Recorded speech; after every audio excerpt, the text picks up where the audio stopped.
తెలంగాణ రాష్ట్ర ప్రభుత్వం సూర్యాపేట జిల్లా కలెక్టర్ గారి ఆదేశాల మేరకు సమాచారం మరియు పౌర సంబంధాల శాఖ వారి పర్యవేక్షణలో మన మునగాల మండల కేంద్రంలోని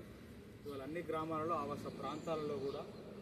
ఈరోజు ప్రభుత్వం చేస్తున్న సంక్షేమ పథకాల మీద సీజనల్ వ్యాధులు కావచ్చు ప్రభుత్వ సంక్షేమ పథకాల మీద తెలంగాణ సాంస్కృతిక సారథి సూర్యాపేట జిల్లా కళా బృందం పల్లెల లక్ష్మణ్ బృందం చేత వాళ్ళ అవగాహన కార్యక్రమం మన మునగాల మండల కేంద్రంలో నిర్వహించుకోవడం జరుగుతుంది. కాబట్టి అందులో భాగంగా ఇప్పుడు మన గడ్డ పెట్టబోతున్న ఒక పాట. చల్లగా కబురు పంపెనే తెలంగాణ సర్కారు సన్న బియ్యం పంపెనే పండుగ